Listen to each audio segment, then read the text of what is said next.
여러분 안녕하십니까. 다산TV 다산신부름꾼 진기동입니다. 29회 오늘 다산 특강 2회차입니다. 오늘 주제는 다산정신의 현대적 가치, 다산정신의 현대적 가치에 대해서 여러분과 함께 이야기를 나누고자 합니다. 특강 일정은 지난 주일 9월 21일 다산과 다산학, 그리고 오늘 다산정신의 현대적 가치, 그리고 다음 주에는 새로운 사회적 가치 창출이란 주제로 여러분과 함께 하고 있습니다. 저의 그 강의의 차별성은 무엇인가 여러분께 먼저 말씀드리면서 강의를 시작하겠습니다. 저는 무엇보다도 18년 다산 유배지에서 2년 반 현장 경험을 갖고 있습니다. 그리고 다산 초당을 매주 월요일 올라가 청소하면서 인사드리고 한 주를 시작했던 게 120여 차례 이상 됩니다. 그리고 다산 정신에 대한 논문을 최초로 발표를 했습니다. 그리고 다산의 사람 그릇이란 저수를 통해서 여러분과 함께 했습니다.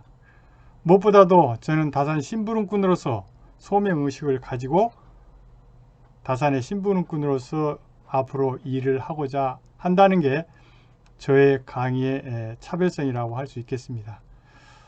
그러면 지난 시간 특강했던 다산과 다산학을 잠깐 살펴보고 넘어가도록 하겠습니다.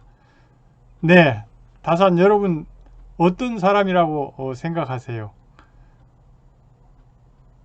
다산은 우리가 많이 얘기를 들었고 또 다산이 많은 책을 저술했다고 하지만 그분이 과연 어떤 사람인가 다시 한번 이렇게 되새겨 보면 정말 저 역시도 어떻게 이렇게 다양한 분야에 이렇게 책을 쓸 수 있었고 그렇게 심오한 그 뜻을 헤아릴 수 있었는지 정말 놀라울 정도입니다. 과학자, 언어학자, 지리학자, 시인, 자유여행가, 그리고 교육자, 의사, 천문학자, 화가, 역사가, 엔지니어, 전문 경영 역술인, 이 모든 평가는 제가 한 게 아닙니다. 저보다 훨씬 공부를 많이 하신 다산 전문가들께서 표현해낸 그 평가를 제가 이렇게 나열했을 뿐입니다. 다만 저는 평생교육 전문가로서 저의 렌즈에는 다산이야말로 평생학습인의 원조가 아닌가 그런 생각을 해보았습니다.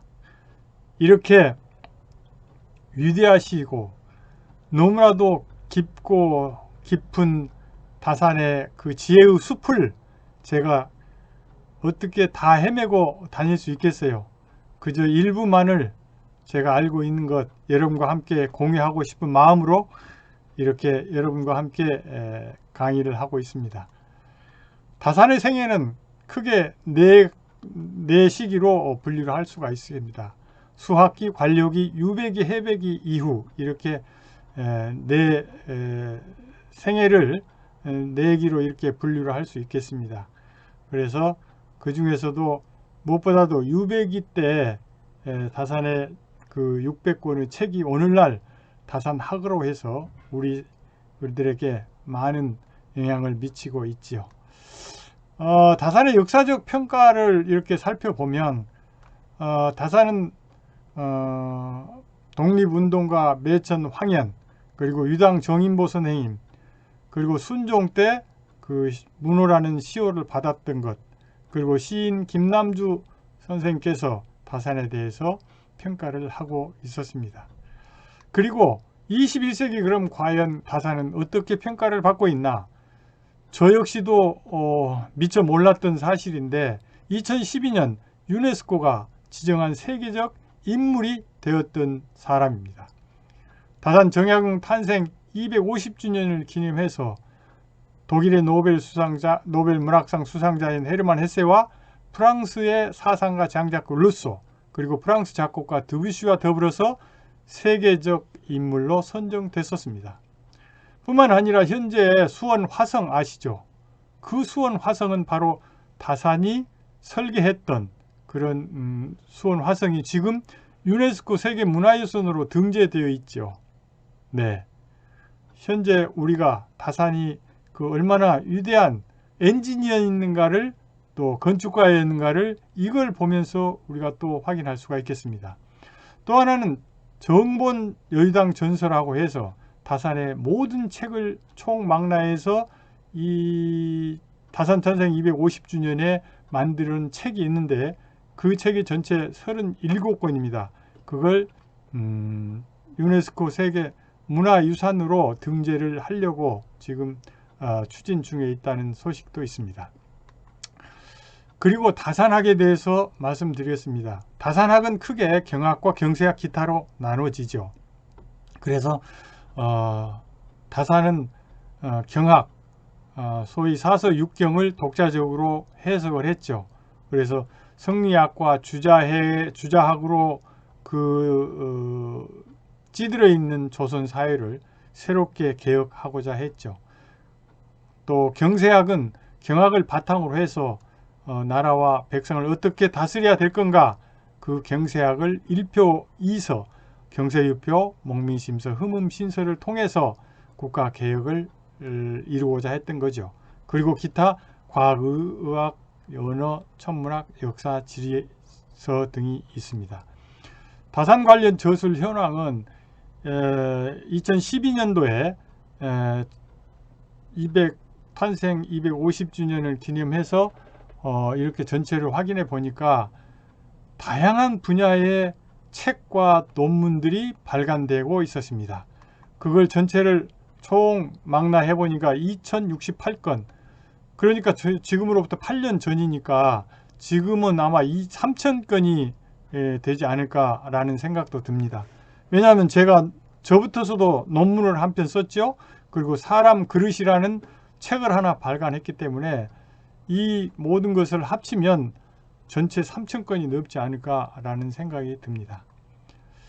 예, 오늘의 다산 특강입니다. 오늘은 다산 정신의 현대적 가치를 여러분과 함께 나누고자 합니다.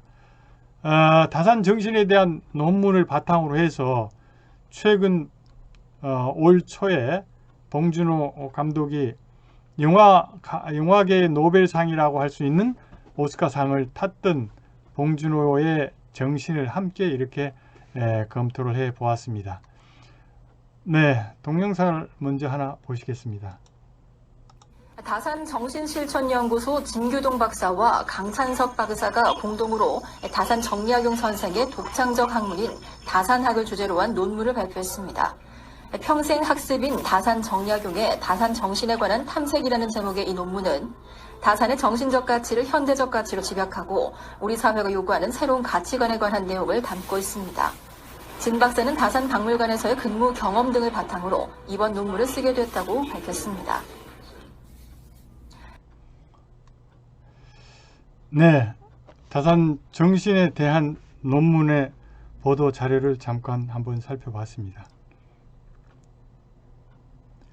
다산 정신이란 결론부터 말씀드리면 다산학에 기반한 주인 정신과 위국 예민에서 드러난 소통, 청렴, 공정, 탐구, 창조, 개혁, 이것을 다산 정신이라고 말씀드릴 수 있겠습니다. 예, 이 다산 정신은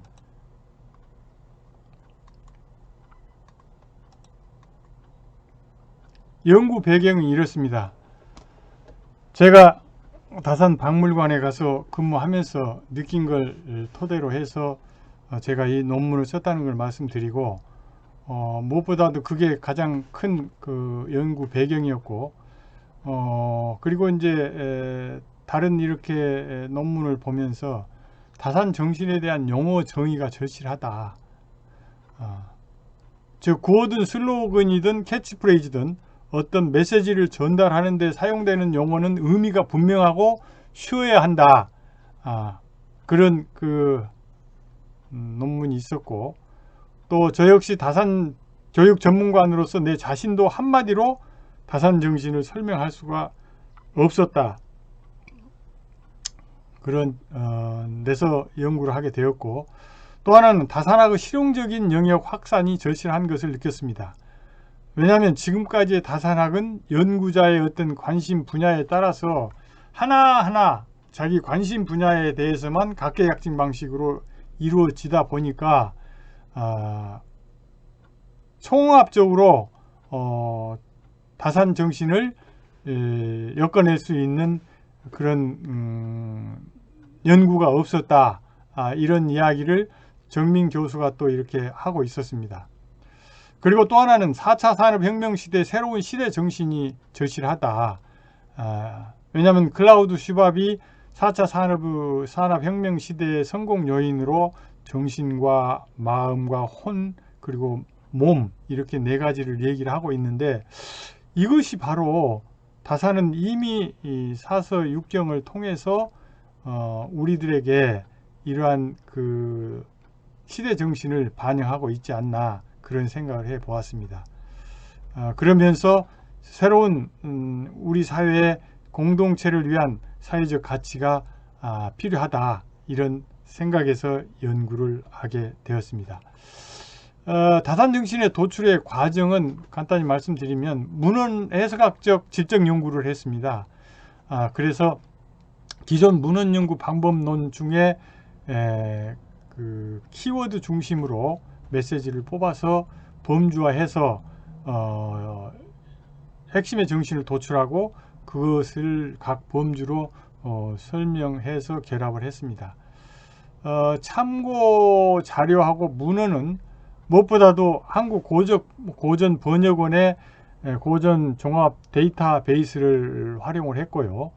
그 다음에 집중적으로 다산의 그 자참 묘지명 그리고 박성무 선생의 유배지에서 보낸 편지 그 다음에 다산학술문화재단에서 발행한 다산학 사전 그리고 그 박성무 송재소 임영택 씨 외에 발간한 다산학 공부 그리고 기타 다산 관련 논문과 서적 등을 활용했습니다.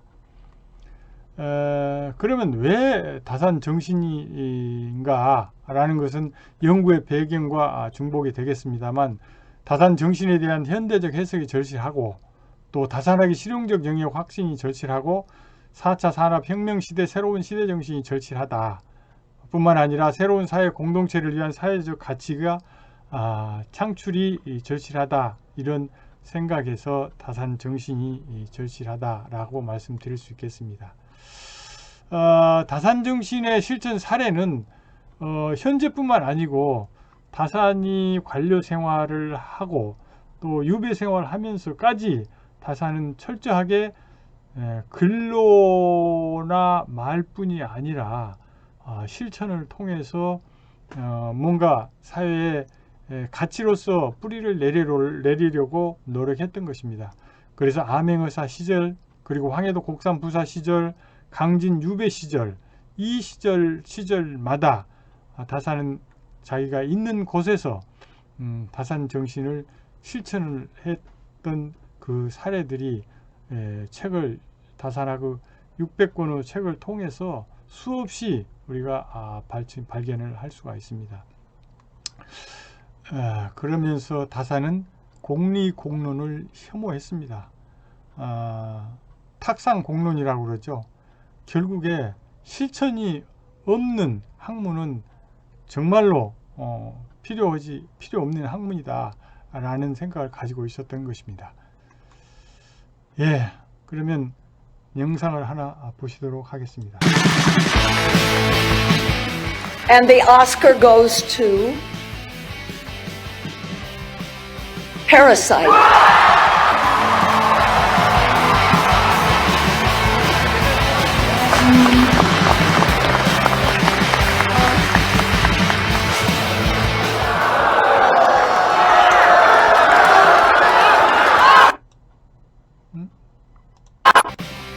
Parasite.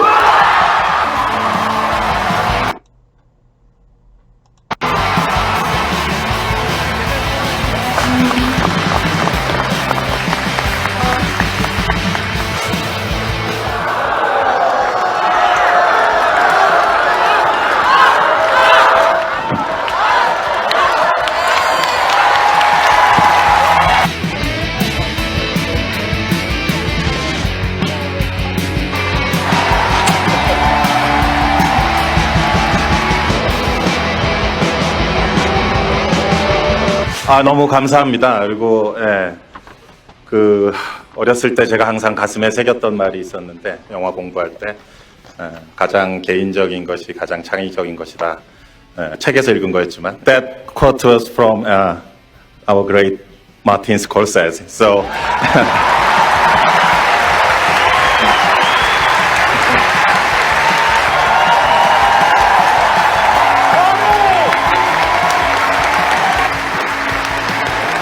저의 영화를 아직 그 미국의 관객들이나 사람들이 모를 때 항상 제 영화를 리스트에 뽑고 좋아했고 했던 우리 켄틴 형님이 계신데 정말 사랑합니다. 켄틴, I love you.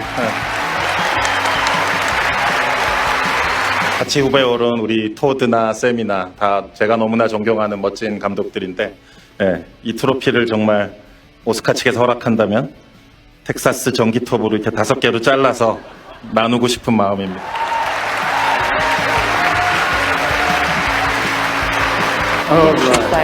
Bong Joon-ho.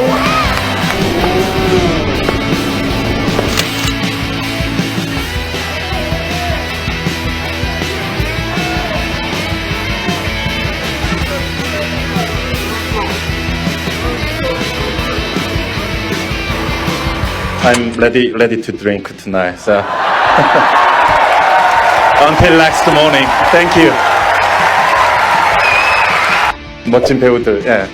All our loving crew members and cast members are here with us today. Please send a round of applause to the actors and crew members of Parasite.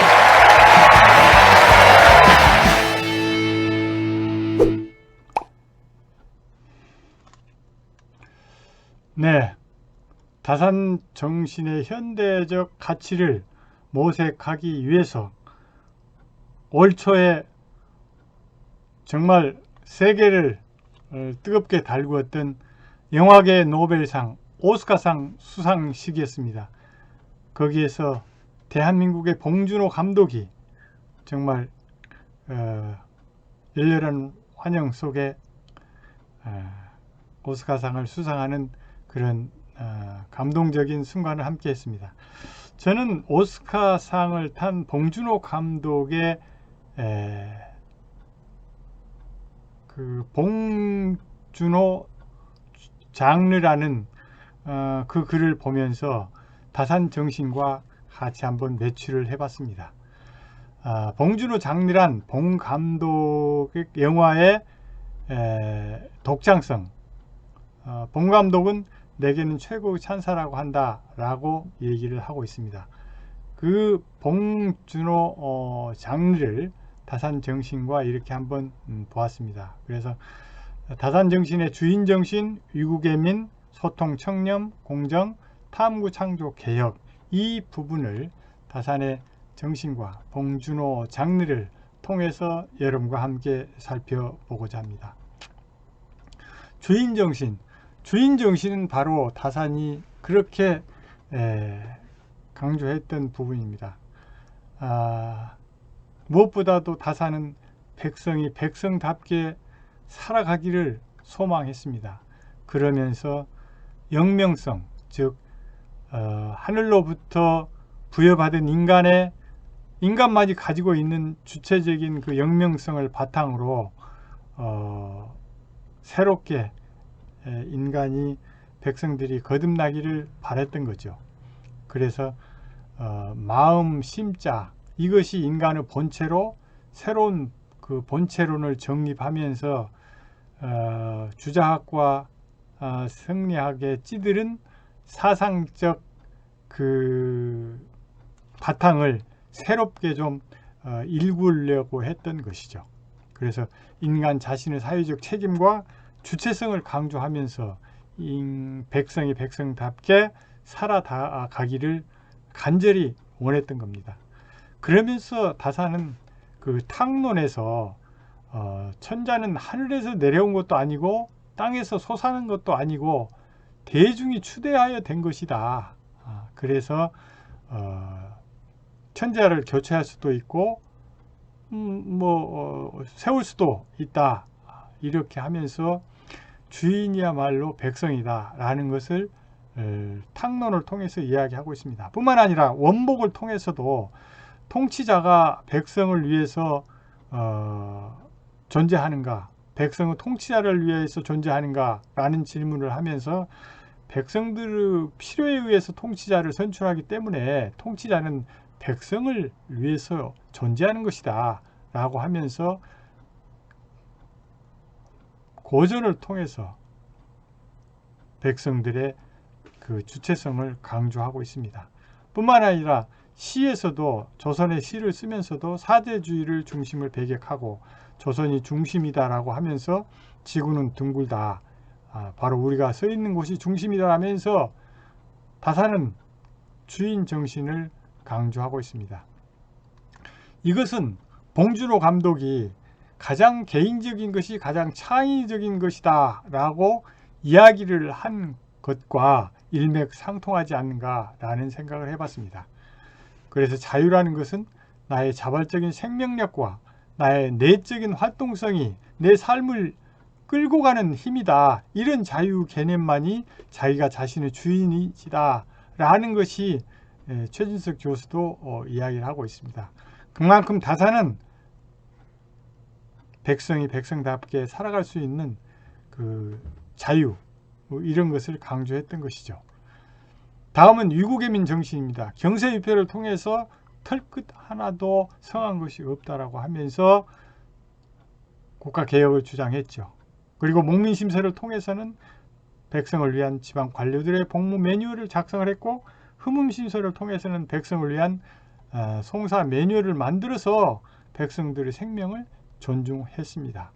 이것 또한 봉준호의 궁핍한 서민들의 삶의 실상을 통해서 우리 사회의 문제를 표출했던 기생충이 바로 봉준호 장르의 일부이지만 그것은 바로 위국 애민 정신의 DNA가 들어있지 않나라는 생각을 해봤습니다.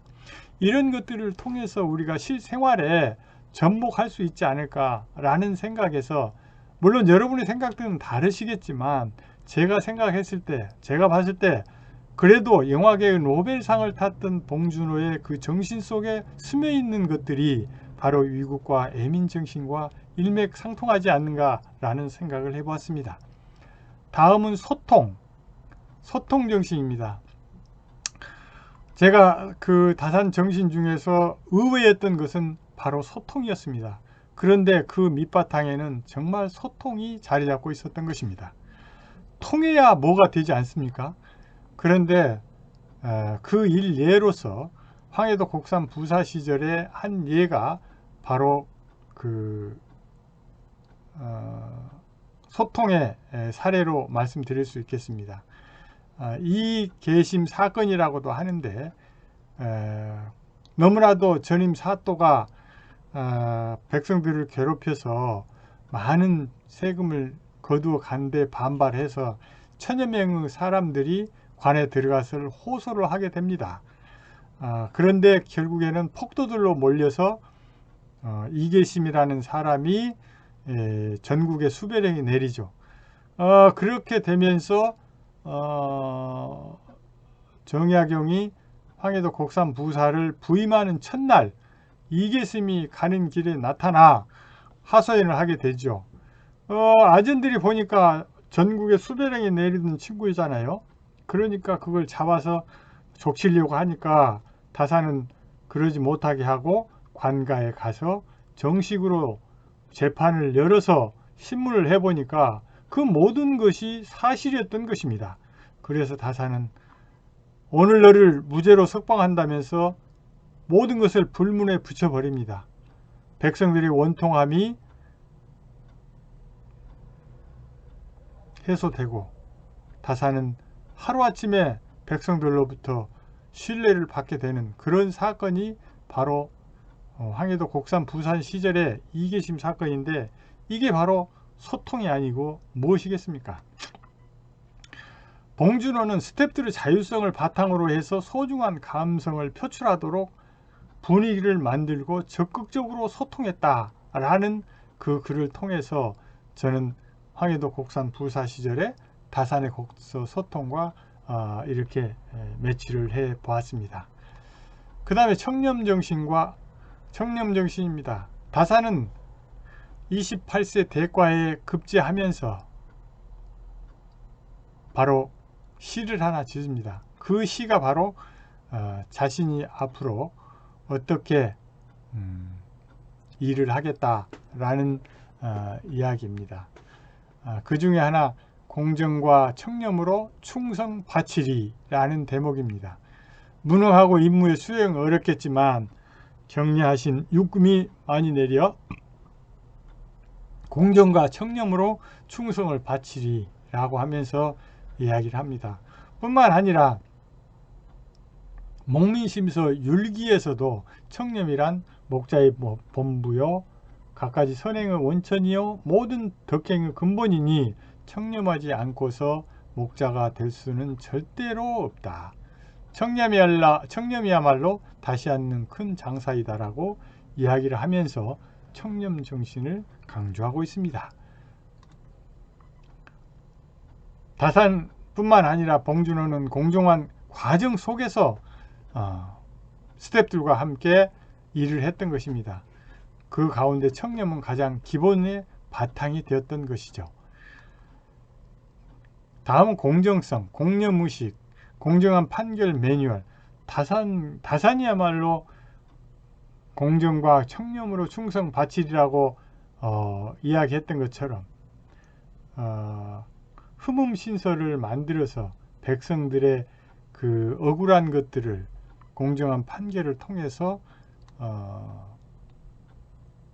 수사를 받도록 했던 것이죠. 모든 수사와 재판의 공정성이 확보되어야만 억울한 누명으로 감옥 사는 사람이 없어진다라는 뜻에서 흠음신서를 저술했던 것입니다.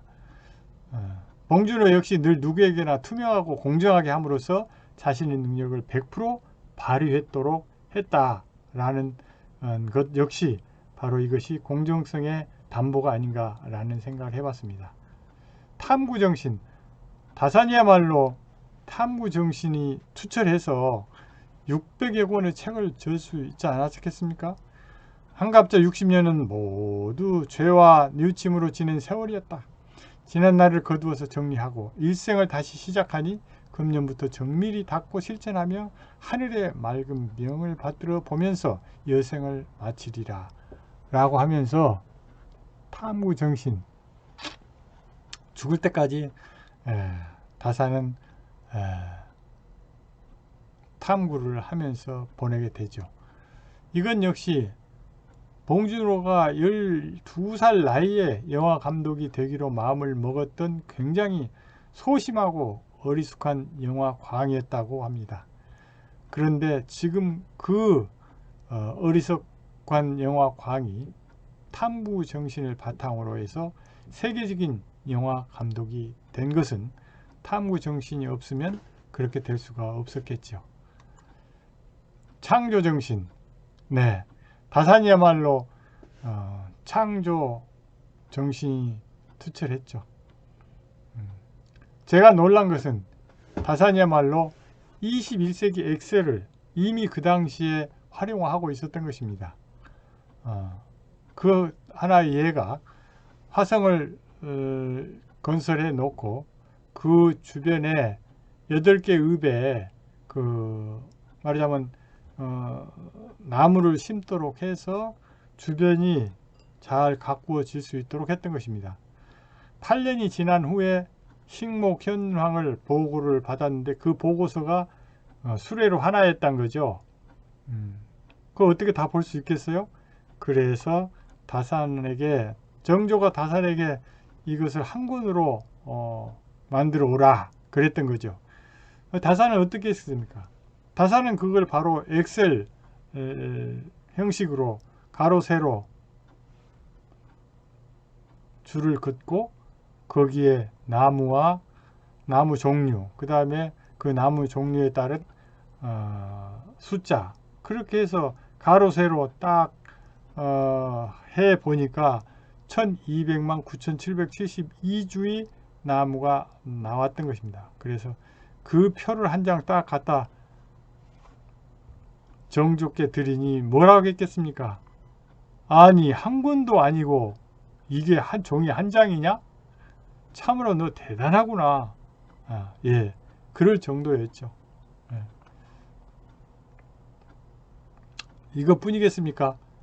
하나 예를 들었을 뿐이지 다산은 수없이 창조 정신을 발휘해서 어떻게 하면 백성이 편하고 나라가 잘 살 수 있을까, 나라가 부흥할 수 있을까, 그렇게 고민하면서 지냈던 거죠. 봉준호 역시 가장 한국적인 배경과 짜파구리 같은 우리의 음식 문화를 시절과 날줄을 엮어 하나의 종합 예술로 창조했던 것입니다.